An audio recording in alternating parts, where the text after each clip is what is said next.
A young mother and her baby vanish. The oven was prepped, burritos were still inside, the lights were on in every room.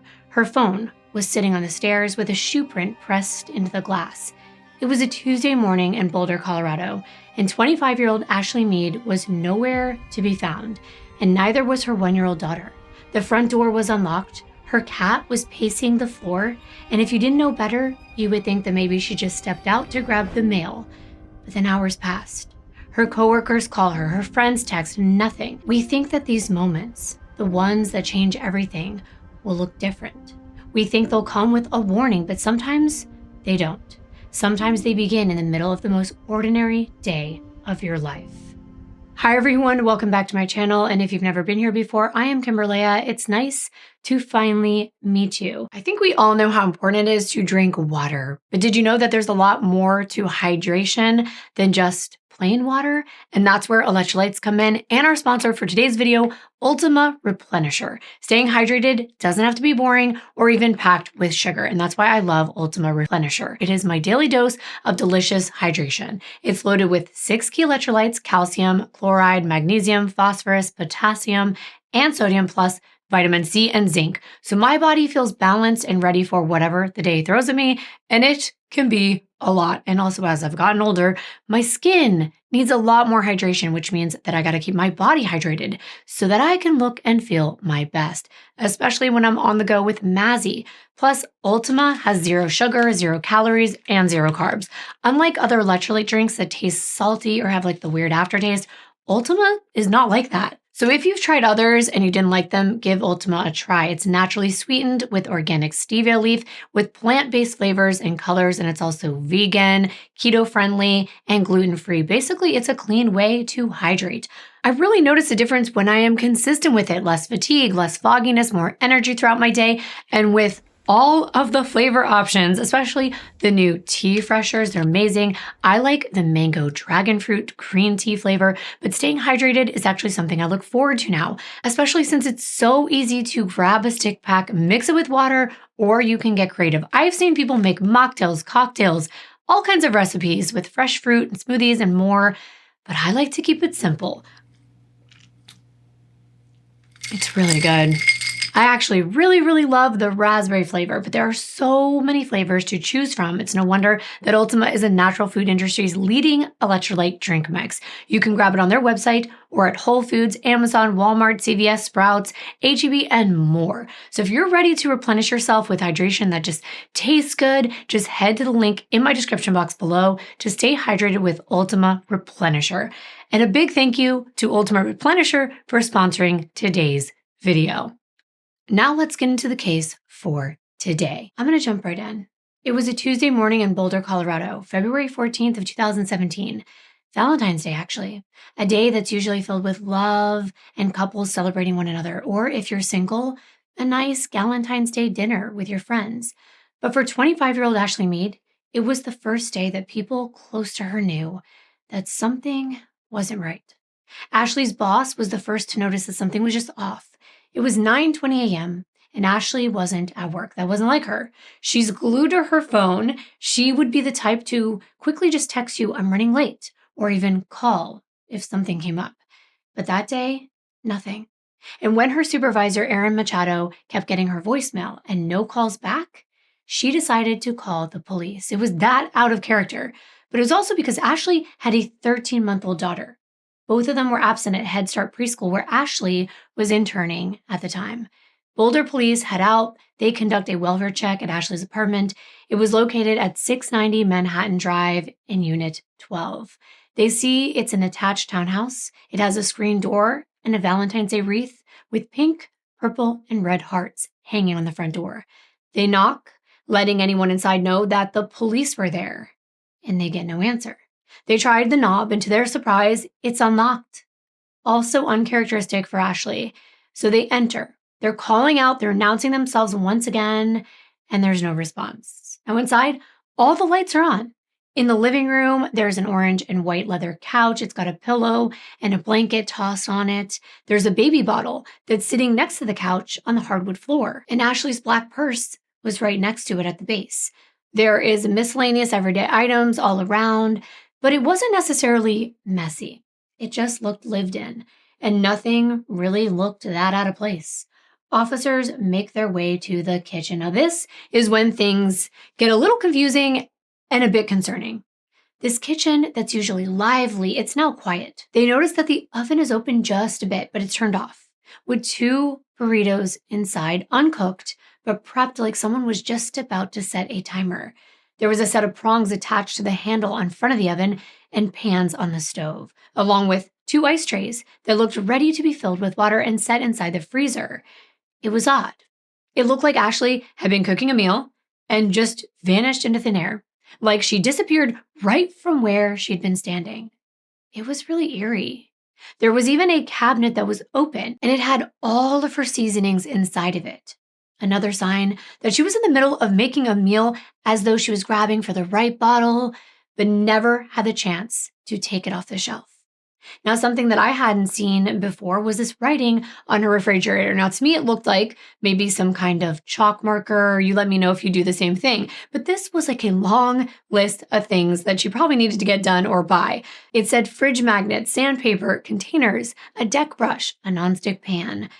Like I said, assuming maybe a to-do list, things that she needed to buy. But more than anything, this was a sign that Ashley wasn't planning on leaving. She was planning on getting things done, things sorted out in her life. The officers kept looking.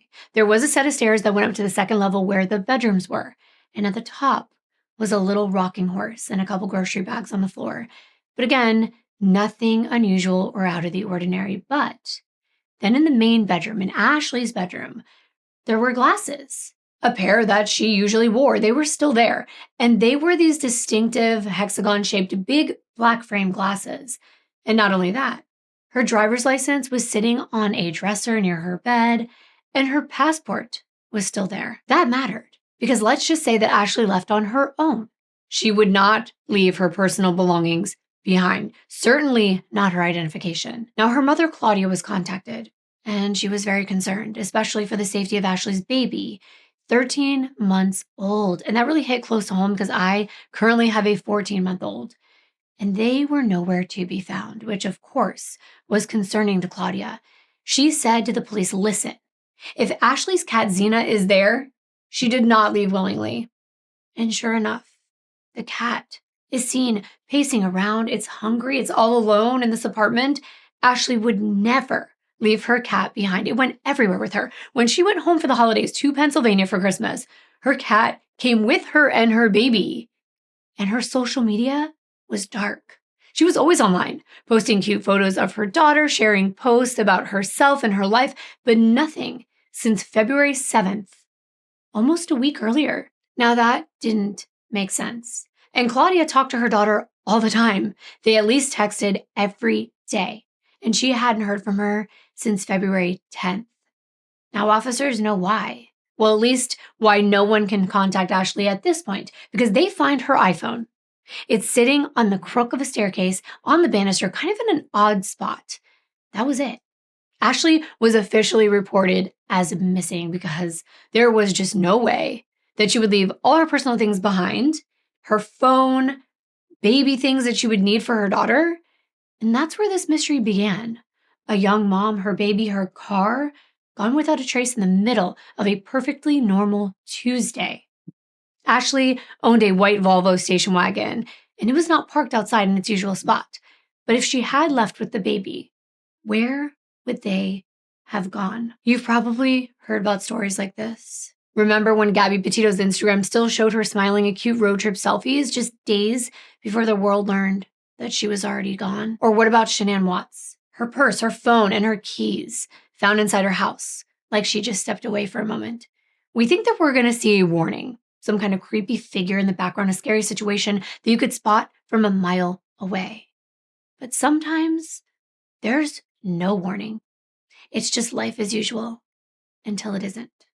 And if you're a mom, or you know how your mom normally acted when you were growing up, you would know this. They wouldn't just leave, not without their phone, things that are important, the baby's diaper bag, not without 1,000 little things that you know they would never be caught without, because as moms, we plan for everything.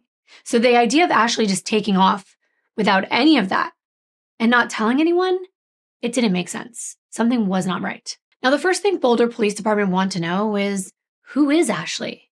Maybe that would help them explain where she went. So I'm going to tell you all about her. Ashley Elizabeth Mead was born on November 14th of 1992 in Warren, Pennsylvania, to her mother Claudia and her father Edward Mead. Ashley was one of 3 girls in the Mead family. Her sisters Allison and Casey were both close in age, with Casey being 3 years older and Allison 5 years younger. And the girls did everything together. It's truly like having a built-in best friend.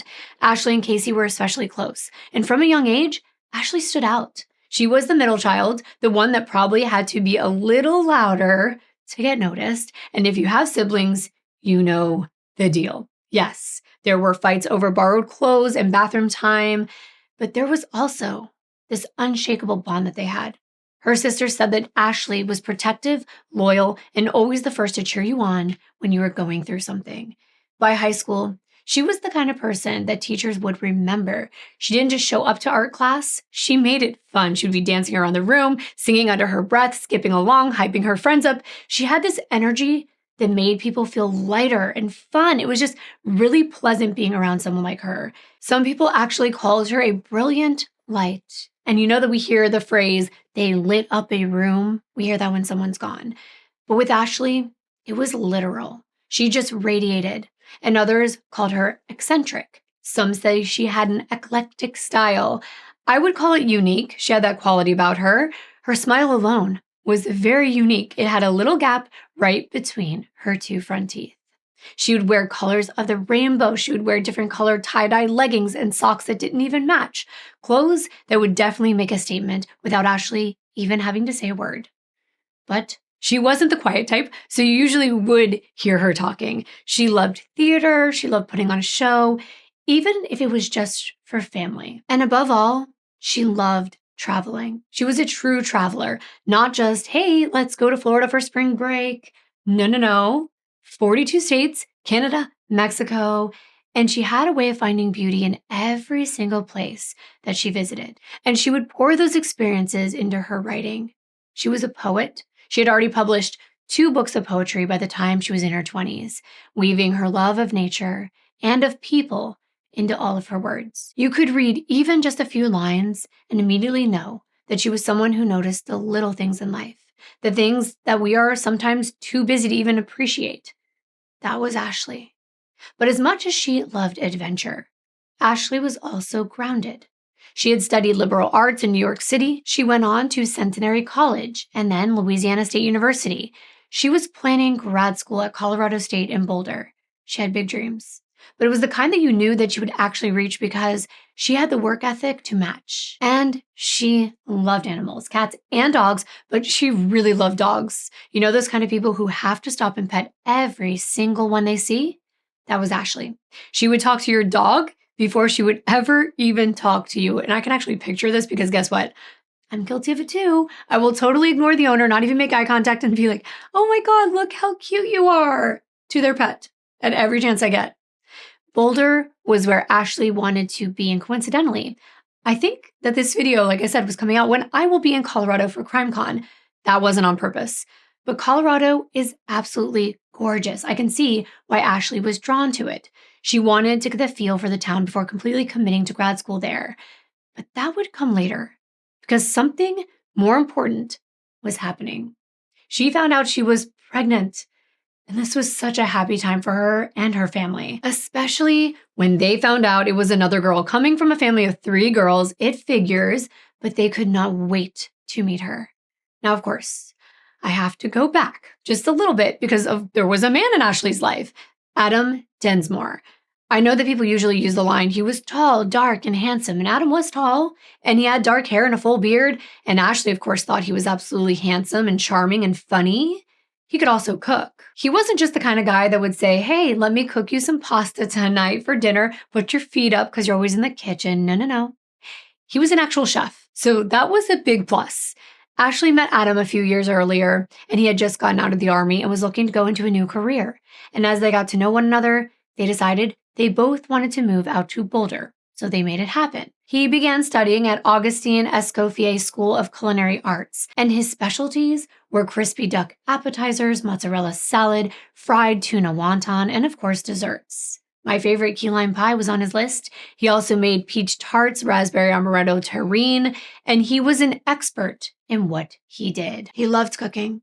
He also loved to read, which I hope is not really a lost art. I really hope not. But I think people say if they could find a guy who reads, they're really hard to find and to keep them. He posted on Instagram with the hashtag bookshelves are sexy, showcasing his growing collection. Something else he posted a lot was his girlfriend, Ashley. Mostly pictures of her sleeping with one of their 2 puppies. And their relationship got more and more serious since moving in with one another. And they seemed to make a really good team. Adam even posted a picture of their whiteboard with all their chores and even a place where they kept up with their bills. Adam started working at Zeal Restaurant in Boulder, and things were good. Now let's flash forward to January 6th of 2016.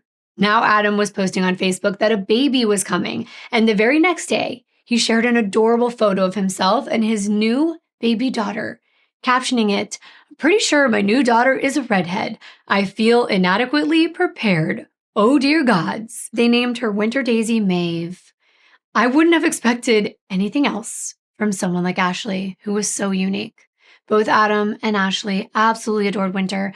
They posted nonstop. They shared every milestone, starting with meeting her for the very first time at the hospital.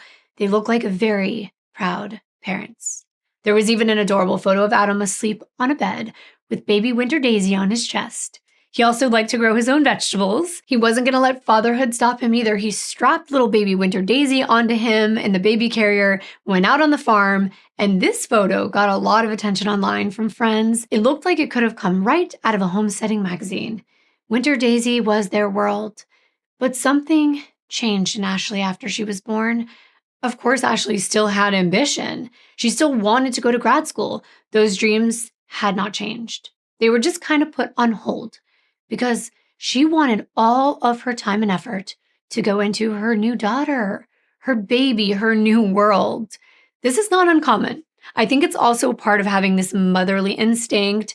It's just inside you, and you want to do everything for them. You want to set them up right from the beginning. And family had always been very important to Ashley. She was close to her mom. She even posted a tribute to Claudia on Instagram for Mother's Day, saying, quote, "Thanks for being my mentor, my bestie, my therapist, my reason for therapy, my shoulder to cry on, my pain in the ass, motivation, my cheerleader, and my mom.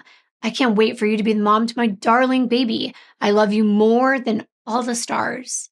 End quote. And it wasn't long before Ashley was traveling back home so that her entire family could meet little Winter Daisy. It's like every family member got a chance to hold her, and Ashley took a photo of each and every one, making memories, making plans for their future.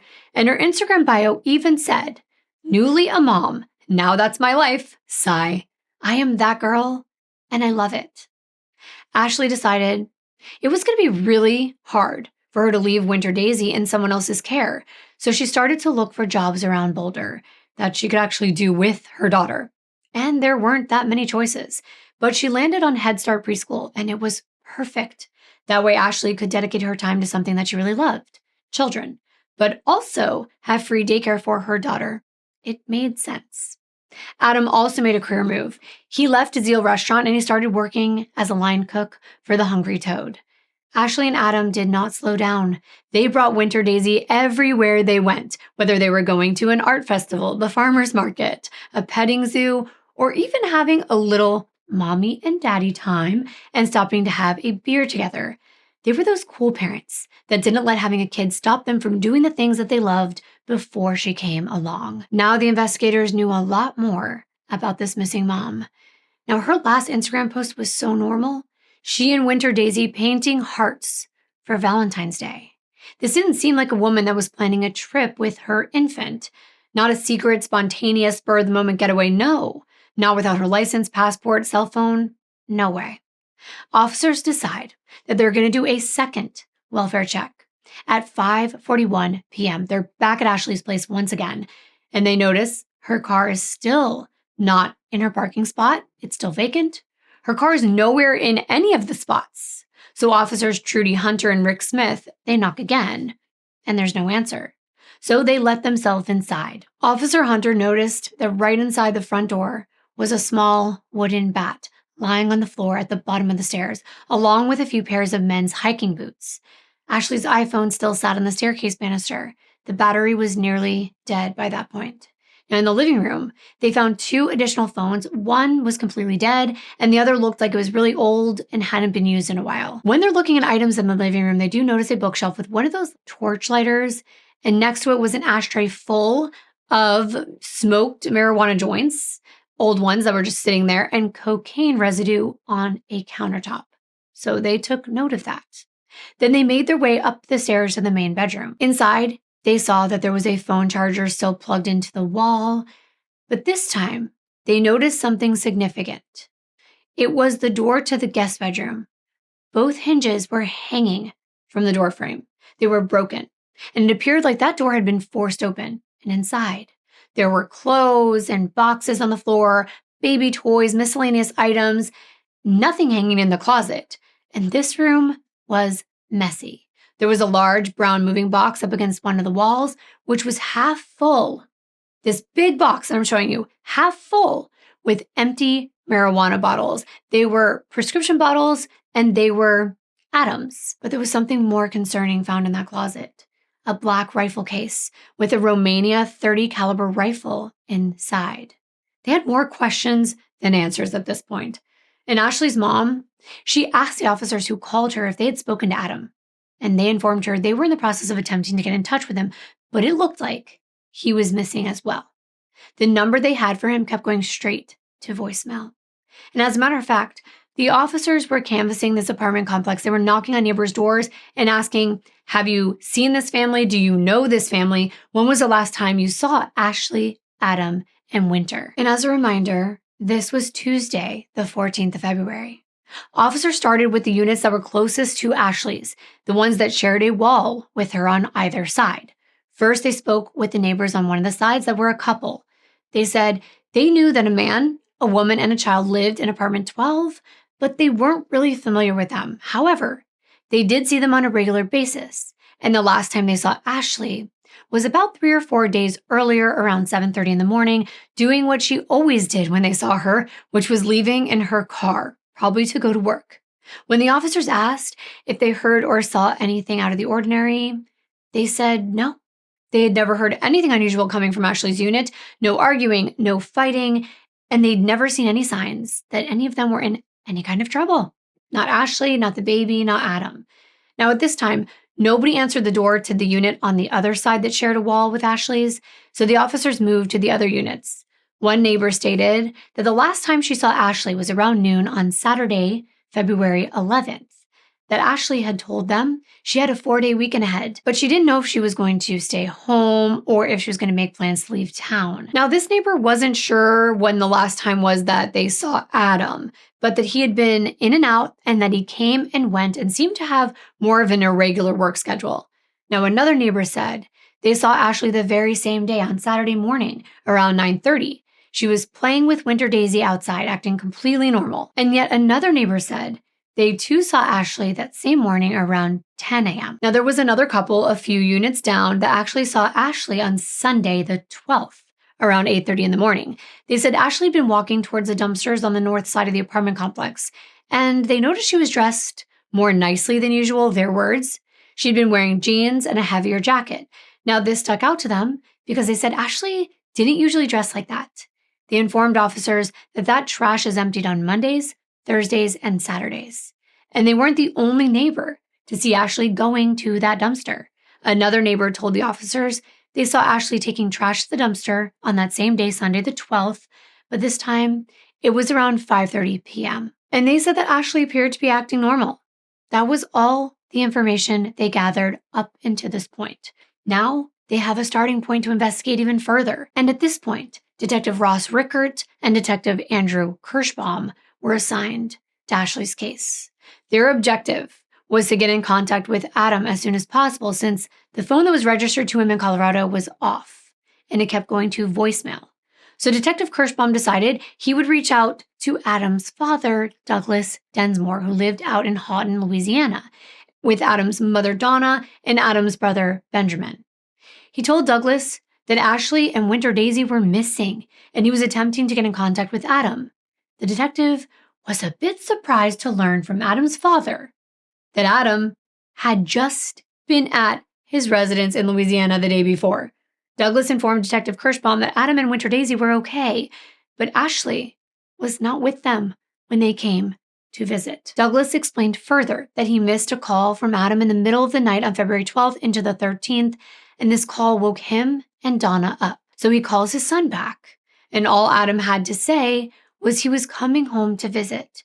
That was about a 16-hour drive from Boulder, Colorado, and Adam arrived sometime around 8 p.m. on February 13th, driving Ashley's 2011 white Volvo station wagon with 13-month-old Winter Daisy. And when they arrived, Douglas even asked his son if Ashley, who had been exclusively breastfeeding, if she was cool with this, with Adam having the baby. And Adam told him, yeah, everything's fine. It's cool. But later, Adam was overheard telling his mom that this was a stupid idea coming there, especially with the baby. But then to his father, he actually later on told him that he did something stupid, but didn't say anything more. When Douglas was questioned about what he thought his son might have meant by that, he repeated that it was probably bringing the baby all that way by himself, that was kind of a stupid idea, something he did that was stupid. Detective Kirschbaum asked Douglas where his son and his grandchild were now, and he informed the detective that Adam had already left their residence that day on February 14th to visit his grandmother in Arkansas, but he doesn't know exactly when, because he and his wife left for work early that morning. However, he explains, his other son, Ben, was home, and his daughter, Joy, who is in college out in Texas, 2 hours from Louisiana, heard that her brother Adam was coming home, so she drove out to surprise him. So maybe the siblings would have more information. Ben told detectives that he left the house at 10:30 that morning, and the last thing he recalled was Adam asking, "What's your schedule for the rest of the day?" He told them he wouldn't be back till that evening. Then detectives talked to Adam's younger sister, Joy, who told them she arrived at the family home to find Adam in the back of the house. And then she was a bit taken aback by a strong odor coming from the guest bathroom. When she looked inside, she noticed that all the towels were gone from the shelves and the towel holders, which she thought was a bit odd. And then she saw her brother. He told her he had gotten sick, he wasn't feeling well, he threw up all over the bathroom, and he was in the middle of trying to clean up when he accidentally spilled bleach all over the floor. So then he had to clean that up too. He did appear fidgety, like he didn't really want to be there, like he was uncomfortable and anxious. But the family knew that Adam suffered from PTSD from the military and had been diagnosed with bipolar in the past. So it wasn't really that odd for him to occasionally exhibit anxious behavior. But bleach? Isn't that a big red flag?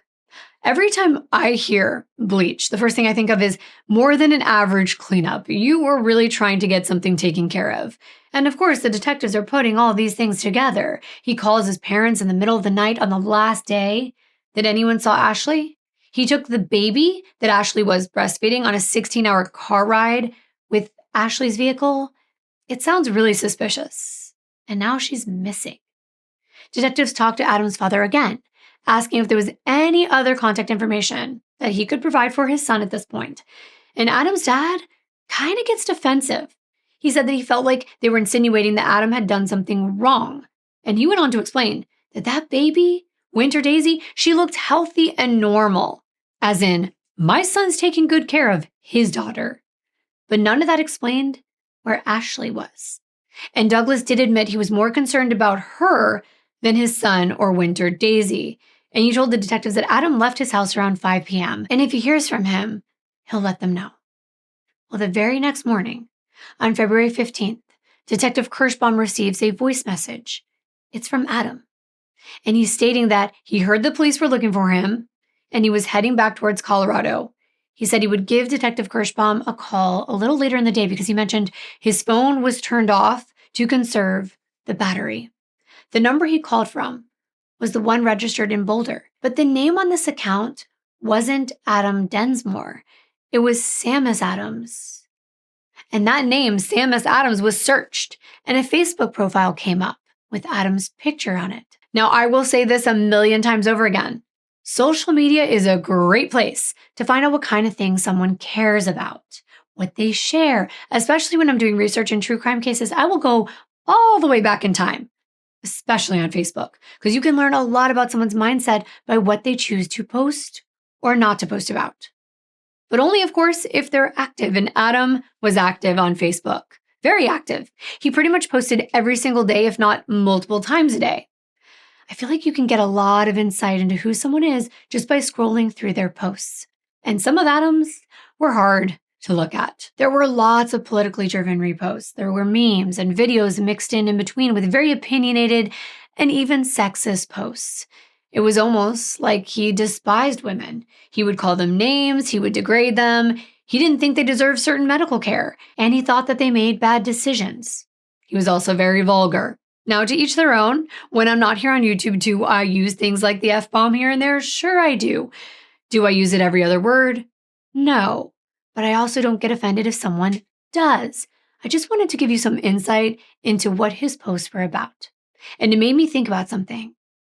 I say this in a lot of my private videos that I do on my membership and my Patreon, but I am a big sister, and I'm also a mom to 2 girls, so I naturally feel inclined to be protective and to give advice, and I don't usually do that in these videos, but I feel like if you're interested in getting to know someone better and you think you want to date them, especially if you want to get in a serious relationship with them, and they have social media, Facebook in particular, I suggest you do some digging. And if you want to do a background check, I think you should. That's one thing. But if you want their true background, in my opinion, from every case I've done, scroll through their posts. I mean, go back in time. Who were they 5 years ago? Have they evolved? Have they changed for the better? Are you in agreement with the things that they post? Or are you appalled by them? I don't know about you. I wasn't looking for Prince Charming, but I also didn't want to end up with a dumpster fire. You know what I mean? And I know people can change. All I'm saying is it can be insightful. You could be going on dates with someone. They could be really charming. You could even be on dating sites looking what they wrote. But that's not the same as going through what they decided to share with the world. Adam's post only went back to 2015, and detectives were going through them, so did I. One of his first posts was him captioning, quote, "I've always had a healthy obsession with my own orgasms," end quote. Yeah, but a lot of his posts seemed to be him deciding whether or not to consume alcohol. He would post things like, "I do not need to go keep drinking, let it be." Or then he would ask his Facebook friends if he should have a drink. And when he did go out, he would tag the locations, like the West Flanders Brewing Company in Boulder, Colorado on December 7th, captioning, "Some needed alone time." That was just a couple months before Ashley went missing. And later, that same day, he was at Connor O'Neill's, an Irish pub, checking in again on Facebook. But ever since his daughter Winter came into the world, a lot of his Facebook posts had to do with her. Cute photos with captions like, "What's not to love? Having grilled cheese at the Mountain Sun with Winter Daisy. Love our daddy-daughter dates," end quote. It was a bit eerie for me to see pictures of little Winter smiling and sitting on that same kitchen counter, the one where they found those burritos left behind in the open oven, like Ashley had just vanished. There weren't any posts that were too concerning on Adam's Facebook, but his last post was on February 4th. And all it said was, "The ayahuasca was good." Now, ayahuasca, if you don't know, it's a powerful psychoactive brew from the Amazon. It combines plants containing this powerful psychedelic compound called DMT, which is actually federally controlled, and it's illegal in the United States. It's known for its intense psychoactive effects. It can include vivid visions, altered states of consciousness, and emotional experiences. But a lot of people use it for healing and for spiritual reasons. But it can also cause intense and even life-threatening side effects. But what many people don't know going into it until afterwards, and they later report this, is that they had a more negative experience than a positive one on the substance. It can trigger conditions to become worse, like schizophrenia, or even someone suffering from mental illness. And they knew at this point, Adam had been diagnosed in the past with bipolar and PTSD, like I mentioned. So in this particular case, they were very concerned reading that. especially because some people can continue to have what's called hallucinogen persisting perception disorder from taking ayahuasca only once. And if this happens, they'll see visions, objects flash before their eyes, and they even report going into full psychosis. And this is exactly why ayahuasca is not recommended for people that have been suffering from things like schizophrenia, bipolar, or other psychological conditions. So at this point, the Colorado detectives are so concerned, they have the Louisiana detectives bring Adam's dad, Douglas, in for an interview at the police station that morning. Now, this is still February 15th. Now, while that interview is taking place, Douglas provided the detectives with the information on Adam's grandmother, where her home was located in Arkansas, and whether Adam had any other phone on him while he was traveling. And the investigators back in Colorado made contact with one of Ashley's best friends, Amelia Perry. She's known Ashley for the past 11 years, and this is when they get more insight on Ashley's state of mind and what she was doing in the days leading up to her disappearance. Amelia tells detectives that she used to speak to Ashley on a daily basis up until February 12th, that they exchanged one last message, a text, at 10:48 a.m. Ashley said she had been arguing with Adam and was, in her words, quote, very fed up with him. So much so, she was contemplating leaving her residence because of it. Ashley further told Amelia that Adam was an alcoholic and a broken person. She also called him a blob, and she shared a picture of Adam passed out on a couch in the apartment. Amelia said she did not know Adam personally, but she thought that he and Ashley's relationship was definitely strange, and that he seemed like a very hard person for her to communicate with. They were not good for each other, according to her. Those were her words. She also told detectives that she texted Ashley over and over again the last 2 days with no response. We know why. Her phone is sitting on that banister back at the apartment. Amelia was able to offer a lot of insight into Ashley and Adam's relationship, things that she might not have even told her family, because she confided in Amelia in a different way than she would with maybe her mom or her sisters. First of all, many of Ashley's friends did not like Adam, including Amelia.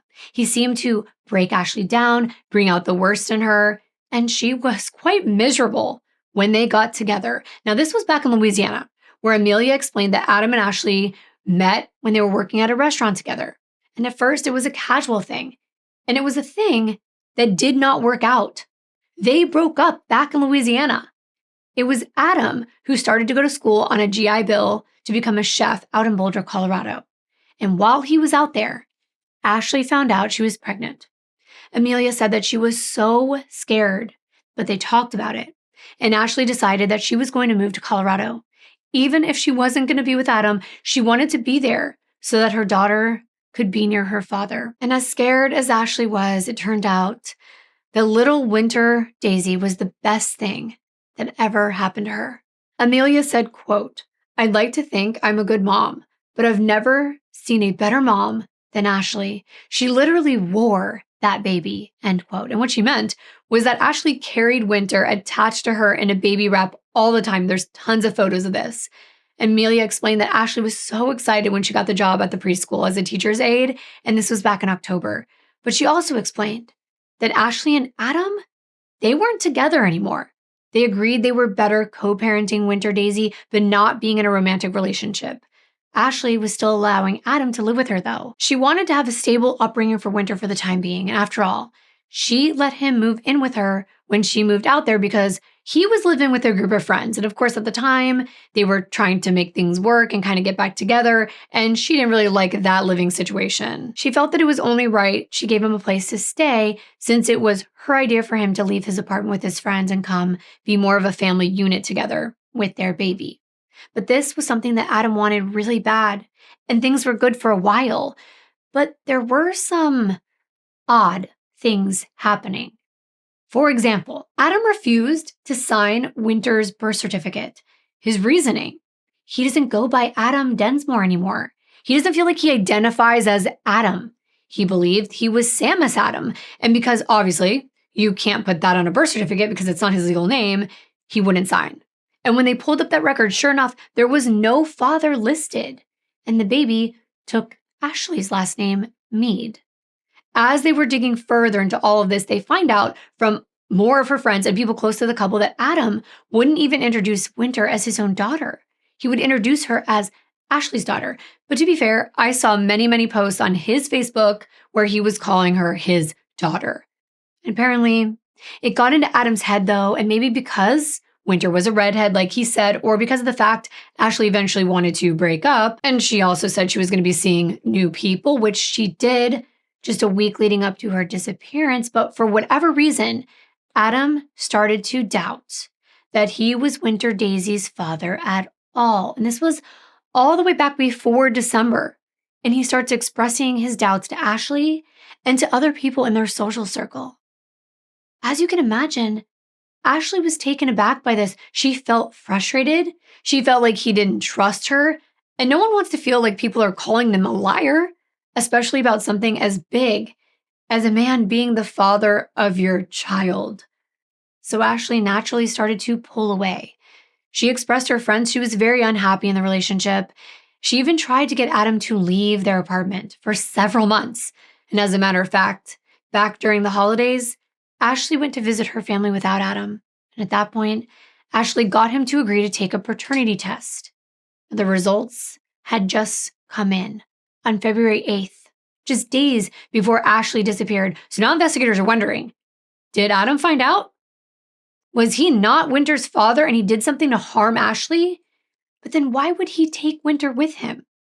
Family and close friends did confirm that Ashley had a new boyfriend, and she was extremely happy. She got her confidence back. She finally felt like she could move on from Adam. And this was just about a month before this. This might have enraged Adam. They knew at the very least he would refuse to babysit his own daughter, which I always think it's funny when they say that the men are babysitting when it's literally their kid. They're the other parent. But now in his mind, he wasn't even sure he was the dad. So he refused to watch the baby if Ashley had to go out on a date or, if she did anything with anyone besides him. She was honest with him though. She had just told him she was dating someone else. She texted one friend on January 28th with some pretty negative things about Adam. She said, quote, "I hate him on all levels," end quote, saying that all Adam really had left was her and Winter, and he was about to lose both of them as well. Overall, what detectives gathered was that there was jealousy, there was a lot of drinking on Adam's part, and he was aggressive. There were times recently when he showed up at Ashley's workplace. Her coworkers witnessed him being kind of nasty. The receptionist, Debbie Bethram, said that on more than one occasion, she witnessed arguments between Ashley and Adam. And just about 2 weeks earlier, on January 27th, he came into Ashley's work to let her know that he's not her babysitter. And after this incident, Ashley, who was normally really upbeat and happy, she began to show signs that there were issues. And these issues with Adam were seeping into her workplace. She was quieter and she wasn't herself anymore. It was reported that Adam had quit his job recently and told people he had to because Ashley was taking away the baby. Even his friends, and I'm putting friends in air quotes because they said they were more like acquaintances. They said that he was disrespectful, narcissistic, and he thought he was better than everybody else. He even bragged to them that he killed people in the army and that the real reason that he and Ashley broke up before she found out she was pregnant was because he allegedly killed one of their puppies. Yeah. Instead of taking it to the vet to get cared for, he put it out of its misery. What the F? As you can probably imagine, none of this is sounding very good. Now, they had finally gotten in touch with his grandma, Peggy Densmore, and the first thing she let investigators know was that she told her grandson to call the Boulder Police Department because they had gotten in touch with his father, Douglas, and she said, "I told him that Ashley was missing," and he seemed very upset over that. He told her that he'd been trying to contact Ashley. There was no answer. Peggy also said that Adam told her that he had gotten into an argument with Ashley. It was about her seeing someone else, and because she was also thinking of leaving with Winter Daisy.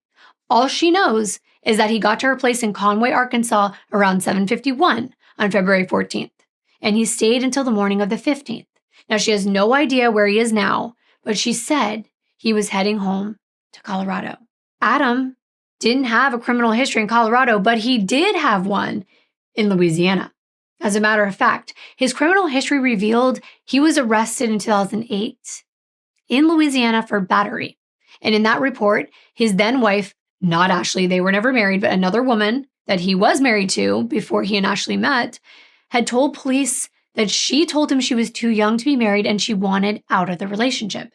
And when she told this to Adam, he started yelling at her, and police were called. And when they arrived, they found Adam with his hands around his wife's throat. Wow. So now more than ever, all of this information has painted a picture that Adam is probably a dangerous person.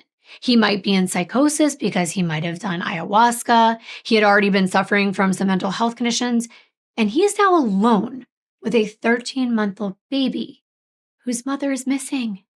So they put out a bulletin presuming that foul play could be involved in this case, and they asked the public for help in providing any tips in case they'd seen Ashley, Adam, or the baby between the night of February 12th and the morning of February 15th. Well, they didn't have to wait long, because Adam actually called Detective Kirschbaum back. Now, this was around 12:30 Mountain Time that afternoon, and Adam told the detectives that he and Winter were okay. They were safe. But he was really worried about Ashley. He said the last time he saw her, they were at her apartment in Boulder on Sunday, February 12th, that evening. And that night, Adam explained that he and Ashley had the worst argument that they had ever had before. Adam described it as a massive argument, and he actually admitted to the detective that he told Ashley, "I hate you, and I hope you die." Adam expressed that when he said that to Ashley during the fight, he meant it. He did hope that she would die. Yikes. But Adam said now he regrets saying that, because with her missing and all, but he left the apartment with Winter that night and Ashley was alive and well. He added that the argument had never gotten physical. He described Ashley, though, as verbally and emotionally abusive. Now here's part of that 30-minute recorded call, just a portion of it, just so that you can hear what Adam was telling the investigators. Detective, hi, this is Adam Dinsmore. How are you doing? Hey, Adam, how are you doing? Man, I gotta be honest, I'm a little worried. I'm kind of thinking maybe Ashley turned me in for taking the baby, or she's not okay, and I really don't know anything. Well, that's part of what we're trying to figure out. When was the last time you talked to Ashley? Sunday night. We got into a massive fight, probably the worst fight we have ever been in. And I left because it was going to escalate into physicality, and I needed to get out of there. I took Winter so I wouldn't go to the bar and get stupid drunk, and I just started driving. Right. I called her, left a few messages. I've been texting and Facebook messaging her, and I thought she wasn't messaging me back because she was angry and not wanting to talk to me, and she kind of does that sometimes. What do you mean by, not to pry too much, but what do you mean by, she gets like that, or? She's verbally and emotionally abusive, man. She says and does things specifically to cause me hurt and pain, and it was getting to that point Sunday night, and it's just been years of it, and I was just like, all right, I'm getting out. I am leaving right now. Winter's with you still, obviously? Yeah, gotta verify that. She's in her seat, man. She was crying when I called, and as soon as he picked up, she stopped. Okay. I do know she's been seeing somebody new. I don't know anything about him. I don't know if it's just the one, but she definitely proved that in my face a couple of times. How long have you been thinking that's been going on? 3 weeks to 2 months. Because I really have no much of a clue. I'm worried about her. I am too. We're all worried about her. If I'm calling you too much about it, just let me know and I'll try to cut it back, okay? No, you're not going to be calling me too much. Don't sweat that at all. Okay. Don't sweat that at all. All right, man. I'm gonna go back to focusing on the road. Yep. All right, we'll chat soon. I'm wondering what that sounds like to you. He said that he's worried. He's concerned that Ashley might have called the police on him for taking the baby. Interesting way to phrase that. He sounds like he's trying to be buddy-buddy with the investigator, saying that he and Ashley got in a massive fight too, and that he left because it was going to escalate into physicality. So he needed to get out of there, and he took the baby to keep him from drinking, and that Ashley was the one mistreating him. I like how he decided to drop that part about her seeing someone else in the end into the conversation and then making it sound like, and I don't know if it's one or more than one guy. And she's just rubbing it in his face. Now, you might be thinking what the detectives were thinking because they're not buying the story. From everyone they spoke to, there was no way in hell, especially if Ashley had just gotten in a fight with Adam, that she would have let that baby go out that front door. If he had left with the baby without her permission, she would have called the police. And he's the one with the history of violence against a partner. So while Adam is on the phone, detectives are able to ping his cell phone, and they get his exact GPS location. He's driving on Highway 412 west of Tulsa, Oklahoma, in the direction of Colorado. Well, the authorities contact detectives local to Oklahoma, and they have a warrant out for a suspicion that he's in violation of a custody order. So they put an APB out for him for the white Volvo and someone matching his description with a 13-year-old baby. And this bulletin says he should be detained if he's located. This story is a wild one to me because there's so much more. So much. I kept going deeper and deeper, and it kept getting twisted and convoluted, and there was so much to it. It was taking me forever to research because I didn't want to leave anything out. And if you know my stories, you'll probably understand my style. And I'm just flipping through tons of legal documents on this case and trying to figure out all of this information. Anything the authorities had as it was happening moment by moment. And by 1:13 p.m., the Oklahoma Highway Patrol located the Volvo. They pull Adam over. And what's ironic is that at the same time, Detective Kirschbaum was like, I have a couple more questions I want to ask him. So we called Adam back. And he picked up the phone mid-arrest, mid-cars all around him, stopping him in the middle of the highway. All Detective Kirschbaum could hear was screaming. And Adam was saying, "They've got guns pointed at me. They've got guns in my face." And he was like, "I don't understand. I said I was coming back. What's going on?" He was looking to Detective Kirschbaum for advice. He kept saying, "They're commanding me to do things." The detective was like, "You better listen to them." So he did. And from that point forward, he did not speak to law enforcement. Oklahoma Department of Human Services responded as well, and they took custody of the baby. Now, Adam was booked into jail due to him taking the baby with him out of state. And meanwhile, this investigation is still active in an attempt to locate Ashley. Multiple agencies in various states, including Arkansas, Louisiana, and Oklahoma, are now assisting in the search. Detectives were now going back in time. They're tracking Adam's phone from the night of the 12th until he was arrested. And they're looking for all the locations he was in. And by this time, they found selfies and surveillance footage of Ashley. She had been to Target. She posted pictures trying on a black dress. And then later, she and the baby were caught on CCTV footage at a Sprouts grocery store in Boulder, Colorado at 4:40 p.m. on that same day, February 12th.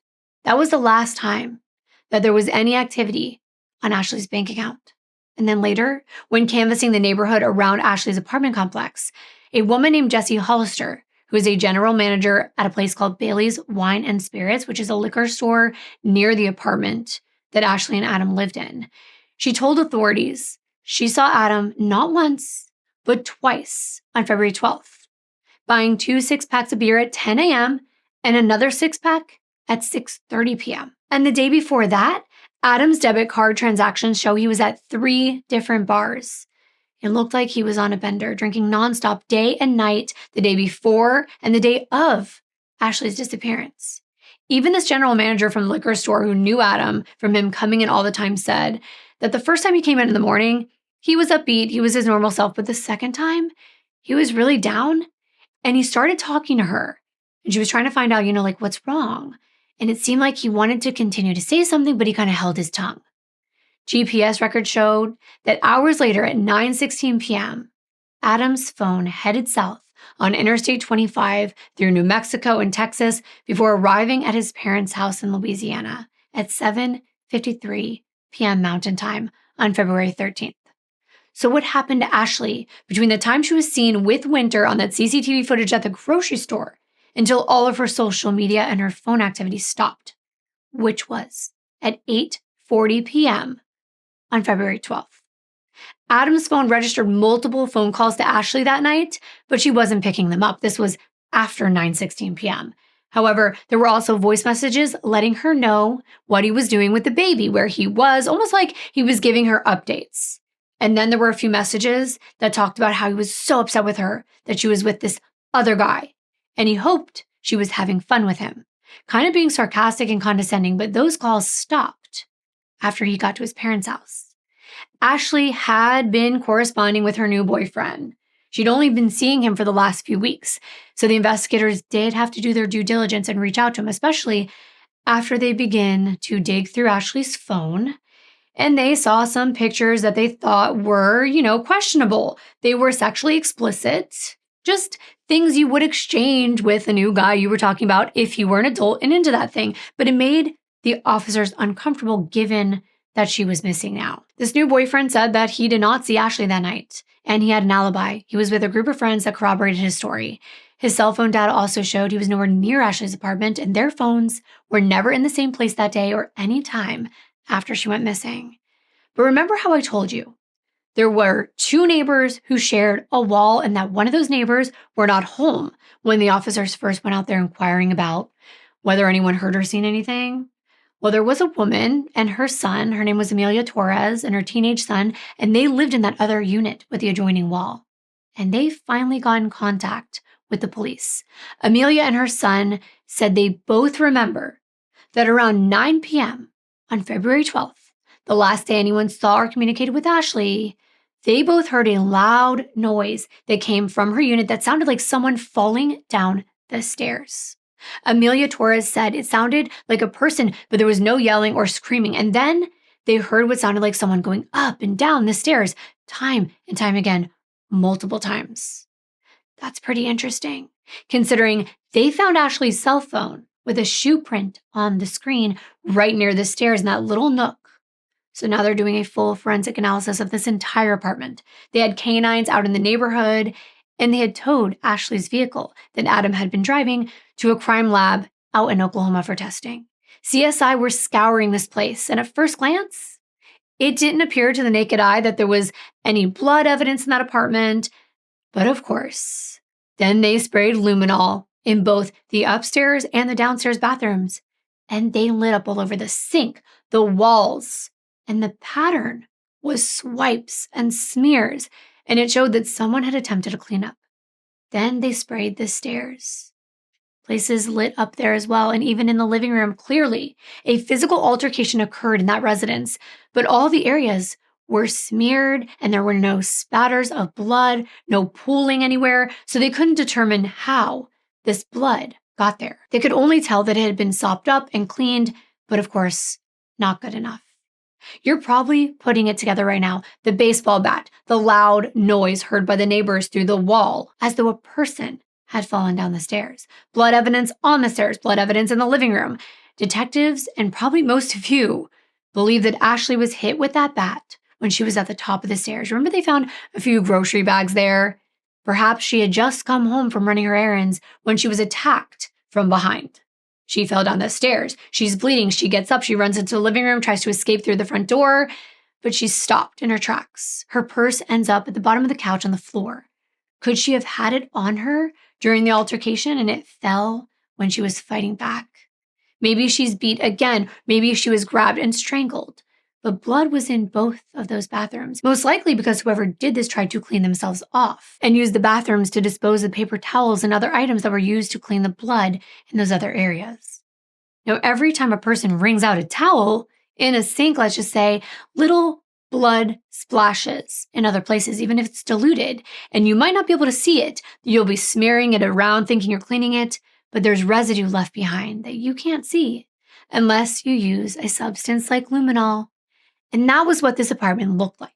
Like a struggle had occurred and a cleanup job was done. But where was Ashley? It was going to take some time for them to actually test that blood to find out if it was hers. But again, this is not looking good. And what was even more concerning is that the Volvo was examined and there were a number of stains that tested positive for blood on the back seat. In addition, there were blood on napkins and even on a calendar and a scrapbook. Red stains. There was also a pair of Ashley's glasses in that car, a tablet, and a set of journals that belonged to Adam. They were all seized as evidence, but now it appeared as though Ashley's body had been in the backseat of her own car, the one Adam drove for miles and miles through a number of states with his daughter inside. I couldn't help but think, how cruel, how heartless. I mean, all signs point to Adam Densmore, and all evidence pointed to Ashley Mead no longer being alive. A 911 call came in that same afternoon on February 15th. It was from a Murphy's gas station employee out in Okmulgee, Oklahoma. Kind of sounds like the middle of nowhere. The caller was a 23-year-old woman named Alex Cargola, and she explained to the dispatcher that a truck had come early that morning around 10:30 a.m. to empty out their dumpster. But around 1:45, she was doing her routine cleaning of all the trash bins at the gas pumps, and she gathered them all up to throw them away in that same dumpster. She explained that that dumpster is kind of in an enclosed space where there's a fence around it. But when the truck had left, the worker didn't close the gate like they usually did. So she's able to look inside. And what caught her eye was a big, new-looking, bright purple suitcase in the middle of this empty dumpster. Not only did it look out of place, which gave her cause for concern, but she knew that the company she worked for would be fined. They would be in trouble if improper items were disposed of in that gas station dumpster. So Alex, of course, wanted to remove the suitcase. But there was something about it that felt off to her, so much so it took her 3 separate trips back there just staring at it until she attempted to pull it out. And that's when she realized it was way too heavy to remove by herself. So she asked one of her coworkers, Jackie Newman, if she would assist her. Now, both of them, they're pulling on the suitcase and they're finally able to lift it out of the dumpster and get it on the ground in a position where they could open it. And when they unzipped it, they saw a black garbage bag inside, and both of them freaked out. They were so nervous. They didn't want to open up any further. They were scared, but they were also determined to figure out whether it was merely trash or something more sinister. So they finally got the courage to rip the bag, only to find another black garbage bag inside of it. And that made them freak out even more. And I thought to myself, it sounds like they're one of us. They're educated on true crime. They've seen something like this play out in other cases. So Jackie rips a hole just a few inches wide in the second garbage bag.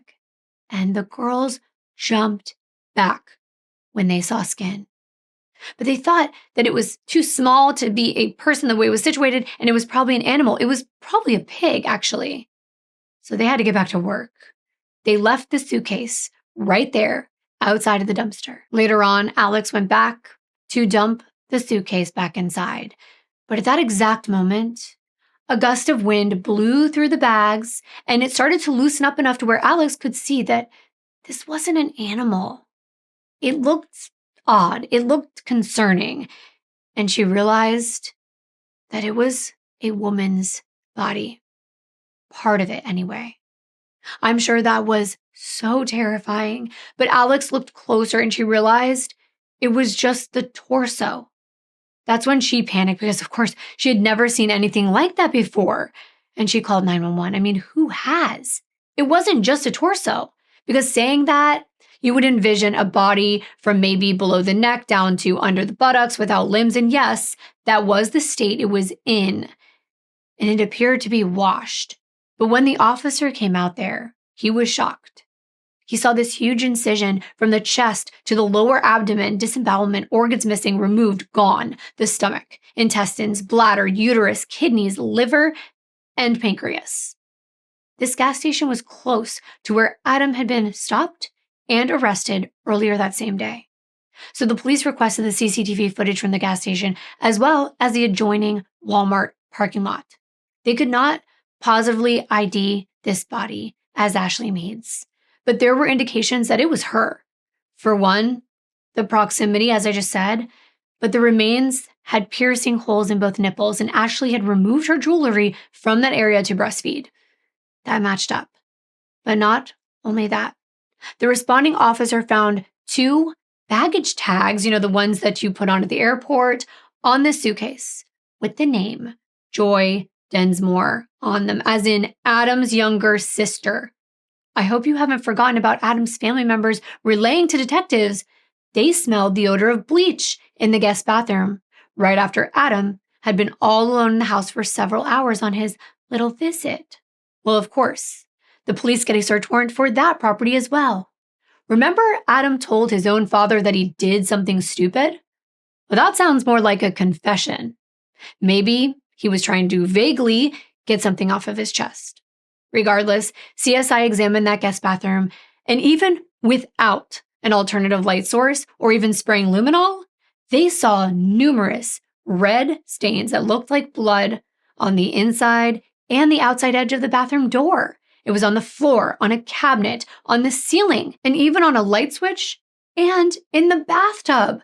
How did his family not see that? When they did spray luminol, you can see it lights up near the drain and other areas of the tub. Again, there were also smear patterns. There was a cleanup attempted in this room as well. And what's even darker is, remember Adam's sister said that he was at the back of the house? Well, out there was a tool shed. And inside, they found a reciprocating saw. It's a power saw. They're large with long metal blades with sharp teeth on them that can tear through many surfaces, wood, trees, metal, even plumbing. Heavy duty. And on that saw was fleshy material and blood. There was also blood all over a tarp. It was like a grill cover in that shed. Dried blood inside. How horrifying would it have been for detectives to realize what this monster had potentially done to this young mom? Someone that he's supposed to love. His daughter's mother. That saw would easily cut through skin, muscle, and bone. And authorities believe that Adam actually used it to cut Ashley and dispose of her remains, possibly transporting them to and from that guest bathroom in that grill cover, and then into a container of some kind, like a suitcase. A purple Reba brand suitcase that came in a matching set of 3, 2 of which were missing from the Densmore's house, and one of which had already been found in the gas station dumpster. Adam's sister told law enforcement she borrowed the luggages on a recent trip, but she brought them all back to her mother upon her return. Detectives believed that Adam dismembered Ashley in his parents' guest bathroom, put her torso in the biggest suitcase with her limbs and severed head in other containers, and deposited them anywhere from Louisiana to Arkansas and back to Oklahoma over the course of the last few days. So they actually released this picture that I'm showing on the screen if you're watching of a set of this luggage, just in case the public recognized them and had seen them in an unusual place.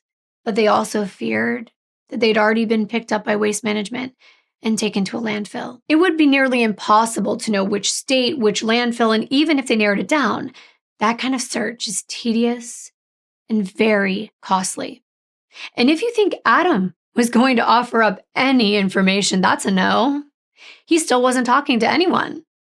Well, that's not actually true. He had spoken to someone, a woman, Jessica Punches, a social worker, after Winter Daisy had been handed over to the state until she could be placed with family members. Adam opened up to Jessica. Maybe he didn't think he was being recorded because he wasn't at the police station, but he was being recorded. She asked about the last time he saw Ashley and about what led up to their argument that night. Let's listen. We came back. I got some beer before we got home. I had a couple. And we had sex. I think she was making me feel better, or trying to make me feel better. And not long after that, we started fighting. About anything in particular? Just some of the same stuff. It's been coming up over the past long time. Okay. And that she's been seeing somebody new. Okay. That was a big part of it. Should that get physical? I slapped her. Okay. I'm very ashamed. That was the absolute second I knew I needed to get out of there. So he says they were home, that he had a couple beers, but we know from the clerk at that liquor store it was more than a couple beers. He said they slept together. Now, I didn't believe that was true because they were broken up for at least 2 months at this point, and Ashley was dating someone else. And the way that Adam said it, as though this was a way for Ashley to try to make him feel better, that just made me feel icky. Because he says after that they start arguing. Why do I think that it went more like he was trying to get her to sleep with him while he's all drunk and sloppy, and she's resisting? This is a woman who calls him a blob and shows pictures to her friends of him passed out on the couch. Why do I say all that? Well, he jumps right into the fact that she's been seeing someone else, and that was a big part of their fight. But the most telling part was when he admitted that the argument, It did get physical. He slapped Ashley. Detectives know he did much more than that, but this admission alone is more than he said to them. But he frames it as if that's when he knew he had to leave so that it wouldn't escalate any further. But we know he didn't leave until after 9 hours after Ashley was last seen at 5:30 at her apartment complex, and after he went home from the liquor store at 6 p.m. He also had cuts all over. A couple small ones on his forehead and both of his cheeks, a large scratch on his right forearm, as well as a good-sized abrasion right there too. Cuts behind his ears, a bite mark on his left chest area, and another bite mark on his right inner thigh. He had cuts on his hands, wrists, knuckles, and all of his knuckles were swollen and red. And the Crocs that he was wearing had the same exact pattern that was on the screen of Ashley's phone, which meant to detectives he probably stepped on it to keep her from calling for help. But man, did she fight hard. Her baby was there. She wasn't going to give up without a fight, and she fought for her life, and it broke my heart to think about how much she loved her little girl. It tears me up, and it's so unfair that monsters like this can get to decide who lives and who dies. Ashley's family was still holding out hope that she was going to be found alive and unharmed, and she was going to come back to them and be back with her baby. But her sister Casey feared the worst as soon as she heard that Adam was with Winter all alone. She just knew the outcome was not going to be good. She said she was bracing herself for the bad news. And on Thursday, February 16th, Dr. David Arbo, a forensic pathologist, conducted the autopsy on the torso that was found stuffed in the purple suitcase. First of all, there was a distinctive characteristic found on the back of this body. A Sublime logo, the band, the smiling sun. Well, Ashley had the same tattoo in the middle of her back, but it was unique because her tattoo, her Sublime logo, had a little gap between the two front teeth to match her little gap in hers. It was the same tattoo. And before this finding, they were already about 99.999% sure that this was Ashley. And it was sad for me to hear that even after her mother was informed that it was most likely her daughter, she still hung on to a 1% chance that it wasn't. It's just heartbreaking to me. And unfortunately, this medical examiner could not determine Ashley's cause of death. He explained that in this type of case, where they don't have a full body, especially very important parts of a body, it's very difficult. He went on to note there were many methods of homicide that would not produce a lot of blood loss. For example, strangulation, suffocation, blows to different parts of the body that could cause internal damage to the organs or to the brain. However, those organs were missing, especially the head and the neck. The doctor could not test for any of those types of death. There were injuries, though, that were observed on the torso. Bruises and marks on the back, abrasions that happened before or in close proximity to the time of death. Because of the removal of the limbs and the head, they called in a forensic anthropologist, Stephen Sims, to examine her bones and how the cuts were made. Now, I'm just going to tell you, this next part had me sick to my stomach. I actually felt physically ill, so I'm just putting that out there as a warning. But Ashley's right shoulder had extensive damage. There were marks from 2 or even 3 separate tools, things that could be compared to a sharp knife, a scalpel, and a reciprocating saw, and possibly a tool that created an even smoother cut. We already know a saw like that was found in Adam's father's tool shed. Well, inside the Volvo were wrappers for disposable scalpels. The cuts to this arm were much different compared to the other limbs. Sims referred to these cuts as a learning curve. Yeah. To detectives, this meant that the killer was practicing. Maybe he didn't have or was familiar with the right equipment or the right tool to make a clean cut, so he tried a few. And to me, that was disturbing. On the other arm and the head and the legs, there were clean cuts, so no practicing. But what was sick was that Sims noted instead of trying to cut through an entire limb, the person who did this cut away the flesh and the tendons and then popped the limbs out of the sockets. He said, quote, "It's rather predictable because you have that socket, you just have to loosen that up," end quote. It gave me a visual that I never wanted to see of someone doing that to somebody.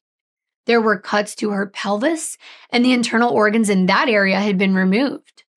And as for the head, a sharp instrument had been used to cut between the 5th and the 6th vertebrae. As for the amount of time this would have taken, Sims estimated each limb would take about 30 minutes to remove, so about 2 to 3 hours minimum. Wow. And if you need a break after hearing all that, I completely understand. Imagine her family. Them knowing this, her mother said she cried and cried. Her daughter was gone. Her daughter's body was gone. Pieces of her were missing, and she was never coming back. And little Winter Daisy was without a mommy. But Ashley's sister Casey stepped up immediately, and Casey and her husband took in Winter and loved her like she was her own. It was bittersweet to me because Winter was so young, she wouldn't remember the pain of losing her own mother, but that loss was obviously felt so deeply. Yet she was so incredibly loved by Ashley's family. She was surrounded by her grandparents, her cousins, her aunts and uncles, and many people who filled that emptiness. From what I could see on Facebook, she lived a wonderful life, a fun life, adventures, creativity, busy and loving, almost perfect, even though she did lose her mother. And the fact that Ashley was not whole, that added an additional layer to their grief. These investigators were determined to find out where the rest of Ashley was so they could lay her to rest, and also to find as much evidence as possible to charge Adam Densmore with her murder. And the first step was the CCTV footage I told you about. Now, there were a number of cameras at the gas station property, and on more than one, you can see the white Volvo station wagon pulling in at 12:25 p.m. on February 15th. It drives right up to the dumpster in broad daylight, parks. Someone matching Adam's description gets out, opens the dumpster lid, pulls something out of the backseat of the car, and throws it inside. And then he drives to a pump, goes inside the gas station, is on camera paying in cash, and goes and pumps gas. He's wearing jeans, a dark beige jacket with a cream-colored collar, and a gray beanie. And after that, he gets back into the car and drives it over to the Walmart parking lot. I'm still making the shirt that says there's always a Walmart, because there usually is. And that CCTV footage from that parking lot showed him parking, getting Winter out of the car seat, and then the internal cameras in the store catch a clear shot of them coming through the front door. It's like, how? How is he holding her in the same arms that he just used to kill her mother and do all the rest of the stuff to her? How? It's unreal. And he's just casually walking in like it's a normal day, even smiling as he walks out with his daughter. It's more than heartless. It is inhuman. Now, the GPS from Adam's phone followed the same path as the Volvo, turning off the main road, going through the gas station parking lot, stopping at the dumpster, going around towards the pump, and then to Walmart. It was all mapped out. Clear path. Adam's GPS went on to show he made another stop at a gas station dumpster in Morrilton, Arkansas, after he went to his grandma's house. They get CCTV from that gas station as well, and you can see the same Volvo pull up to another dumpster.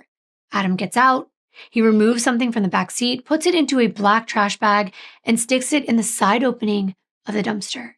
Now, it is thought that this is perhaps Ashley's head, and that her legs and arms were put into the other smaller suitcase, and that they were dumped elsewhere. Or this could have been tools, towels, gloves, other bloody items that he needed to get rid of, and maybe her remains were just in that one other suitcase. They didn't know for sure. But they were able to get in touch with Waste Management, and they knew exactly where this particular trash would have been placed inside the landfill. And as I explained, this is not only costly, but tedious. And I'm going to get back to that part because that came later. But remember that paternity test? Well, the results had come back just 4 days before Ashley was killed. And they proved that Adam was Winter Daisy's father, her biological father. So you might be asking, what's the motive? Those journals that they found inside the car shed some light on that aspect of this case, because this did not happen on a whim. It didn't occur overnight. This was a plan that was simmering in Adam's mind for quite a while. There was a theme to his writings. Ashley, being, in his words, cruel to him. It started with the story about how he was the one that invited Ashley to move to Boulder and live with him so that he could be closer to Winter. And later, when things fell apart leading up to her murder, Adam wrote that even though they were no longer dating, he, quote, would never be shed of her and the misery she carried with him, end quote. And that he wanted to leave many times, but was too afraid because he thought she would take the baby away from him. He said, quote, it's better just to endure the pain to stay close to my beautiful blossom, end quote, referring to Winter. His writings get darker and darker. He begins to write about imagining Ashley dying or being hurt badly. In these entries, it's as though he's talking to himself. He says he has a, quote, soft feeling of satisfaction, end quote, when he fantasizes about Ashley being hurt in a car crash. But then he tells himself to stop thinking about it because we both know what's next. Both? That had me thinking, is he Adam or is he his alter ego Samus? I don't know. But he wrote things like, I'm so tired of being tired of her. I'm so tired of her not seeming to give a good goddamn about me and my wants and my needs. I long to hit someone hard. And again, I want someone to feel the frustrating helplessness of a beating, end quote. And it seemed he wanted that person to be Ashley more than anyone else. But she wasn't the only one he wrote about hurting. He apparently had disdain for his own mother and wrote about wanting to beat her as well. Not just recently, but dating all the way back to when he was only 5 years old. At times in this journal, it was as though he was addressing Ashley. Because one entry said, quote, I hope you're ready because you're going to get it. You're about to feel the wrath, end quote. And he blamed every negative thing in his life on her, even his drinking. And he wrote, quote, I'm so angry all the time. I want to violence on everyone I see. I want her gone. I need to be cruel. And now you're imagining her being hurt or dead. And now you're imagining hurting her, end quote. And then there was a final entry that read, quote, I was wrong. I know that. Hells. I knew it when I was doing it, but I did it anyway. The worst of sins, and I'm ashamed for it, dear gods, but it felt so good though. Wow. I can't even fathom someone being so out of touch, so cold, so cruel, using his word, to do what he did, and he did do it. The DNA results came back. The swabs taken from Adam's parents' guest bathroom belonged to Ashley. It was her blood on the saw, on the blade, and on that grill cover, and in her car. However, when it came to the blood at Ashley's apartment, only one swab from a hamper came back as a match to Ashley's DNA. All the others were inconclusive. But there was a reason for that. Bleach. It contaminates and it erases and breaks down DNA. But they had enough evidence to charge Adam with first-degree murder, tampering with a corpse, abuse of a corpse, and tampering with physical evidence in the death and dismemberment of 25-year-old Ashley Elizabeth Mead. I already told you about his previous arrest for DV in Louisiana in May of 2008, but he also was arrested for a DUI in 2010, and there was a warrant for his probation violation in 2011. He was charged with a traffic violation in 2012 and disturbing the peace in 2013. But this case wasn't anywhere near over yet. Investigators still hadn't found Ashley's other body parts, and they did do an exhaustive search of that landfill in Arkansas. From 6:30 a.m. until 5:30 p.m., Monday through Friday, they sifted through trash looking for Ashley. For 5 weeks, looking for any trace of evidence, but ultimately, they found none. And it was heartbreaking. They felt defeated. But who knows if body parts were ever in that bag that was thrown into the Arkansas dumpster? We don't know that. It could have been trash, towels, etc. And that may have been really hard to differentiate from normal trash.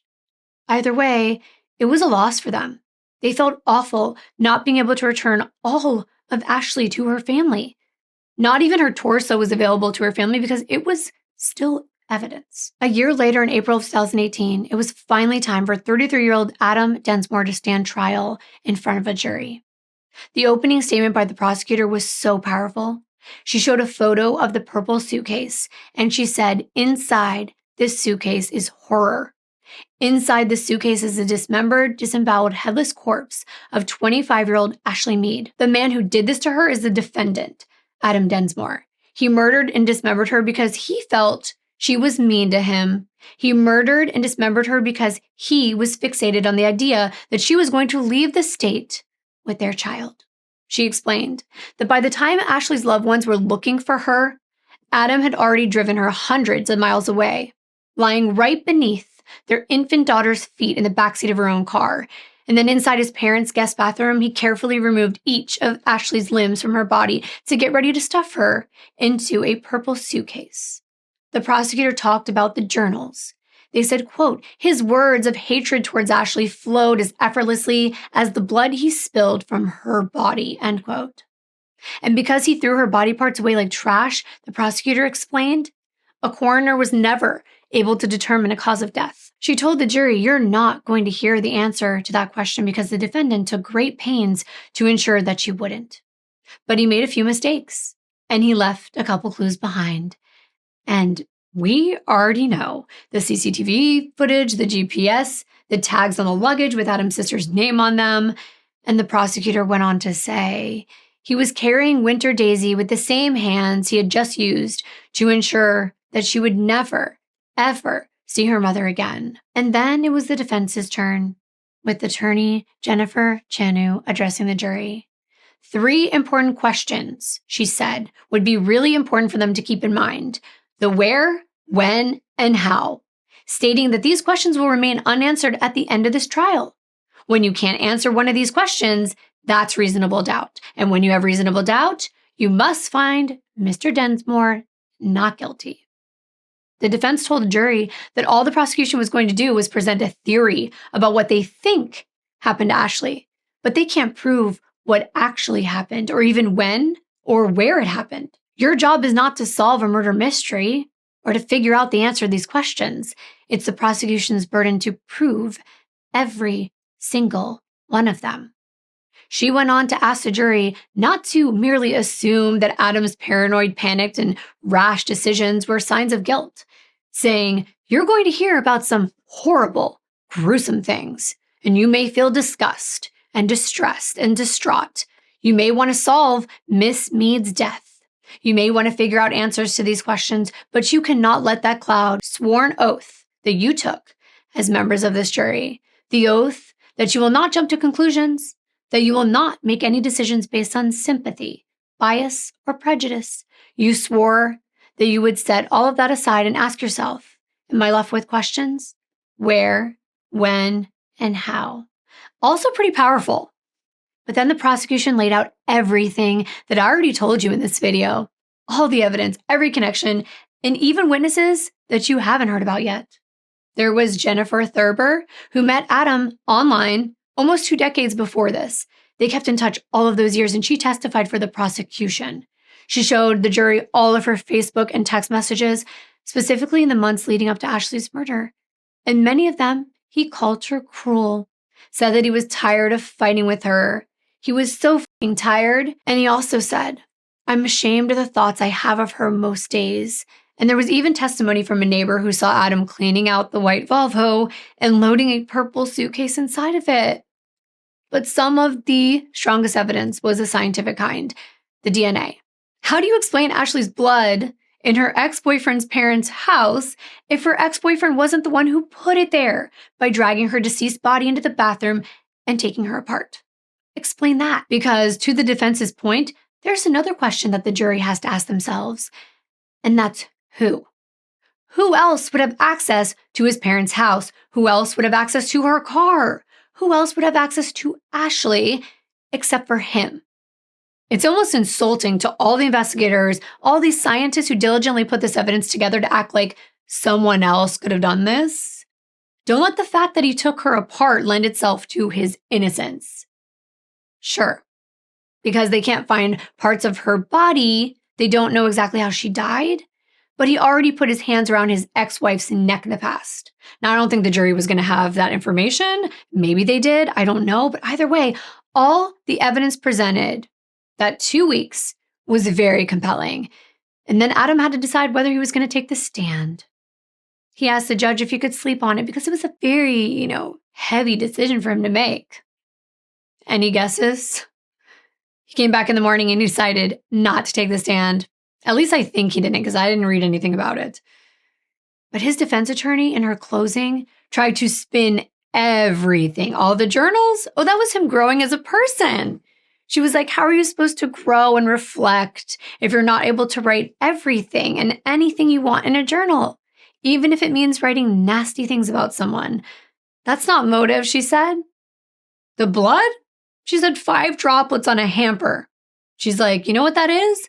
Reasonable doubt. She even tried to diminish the gruesomeness of what happened to Ashley's body by saying, oh, the prosecution's trying to use that to invoke your passions. That's not permissible. She said what the prosecution's attempting to do is to use speculation to prove something that they can't prove. She didn't want the jury's emotions to be involved in their deliberation. And after a full day, the jury still had not come to a verdict. Actually, the jurors submitted 2 questions. One, they asked for some clarity on one of the elements of the first-degree murder charge. They wanted to understand the after deliberation part. The judge couldn't give them advice, but the instructions read, the length of time required for deliberation need not be long, but that an appreciable amount of time must have elapsed. The jury also asked to see 2 surveillance videos, one of Ashley at the Sprouts grocery store and then one of Adam at the liquor store. They also requested a video that Ashley took when she was at home with her family for Christmas without Adam. I think the reason they wanted to see that video was because in the video, you can see her sitting next to a suitcase that she brought with her, one that investigators never found. Now, this was something that related to a theory the prosecution had, that Adam had used that suitcase, Ashley's suitcase, at her apartment to put her inside so he could bring her from the apartment to the Volvo. However, the defense argued the suitcase was too small, so maybe the jury wanted to look at that video and decide for themselves. Now, the next day, on April 26th, the jury did reach a verdict. Guilty on all counts. And as for Ashley's family, they decided not to make any comments. But Claudia, Ashley's mother, approached Adam's mom, and they held on to each other and cried. She recognized the loss that they both experienced, and I have to give Ashley's mom a lot of credit. She was able to extend that kind of compassion. But you know what they lacked? A confession. That's what they wanted. Even some remorse or to know where Ashley's body was. But Adam refused to reveal what happened the day Ashley's murder happened or where he disposed of the rest of her remains. And they're not going to hold their breath because it doesn't look like he'll ever be willing to speak. He was ultimately sentenced to life plus 12 years. Following Adam's conviction, Ashley's remains were held by authorities for over a year before finally being released to her family. And that delay was very difficult for her loved ones. But when they were finally able to honor her with a proper funeral, they did this beautiful ceremony. Her coworkers spoke about how positive she was, how great she was in the classroom. They said, thank you for putting a rainbow in our classroom every day. And at the memorial, one of her friends suggested that everyone that attended honor her memory by planting wildflower seeds. The purpose was to make sure that the beautiful colors that Ashley brought into this world would continue to live on after her tragic murder. Wildflowers are a symbol of resilience, beauty, and hope. And they can serve as a reminder that even in the darkest of times, there's still beauty to be found in the world. And then several of Ashley's friends gathered at the Boulder Public Library, which is one of her favorite places, and they shared memories about her. The people there, mostly mothers and teachers themselves, who knew her from drop-offs and pickups at the preschool where Ashley had worked, said that they found her to be honest and they admired how Ashley treated their children as equals. It was Ashley's trademark smile, her oversized glasses, and the attachment to her daughter that she carried around wrapped against her chest were highlights in all the pictures they showed at a slideshow. The void created by her absence is irreplaceable, and her family misses her immensely. She was fearless, brave, and lived her life to the fullest. Her mother believes that Ashley knew that her time on earth was limited, which is why she tried to enjoy every moment of her life. Even though Ashley's life was short-lived, she left an incredible mark on her family and everyone who knew her. So I never want you to forget her. And I thank you so much for being here for Ashley's story. I hope to see you in my next one. Bye.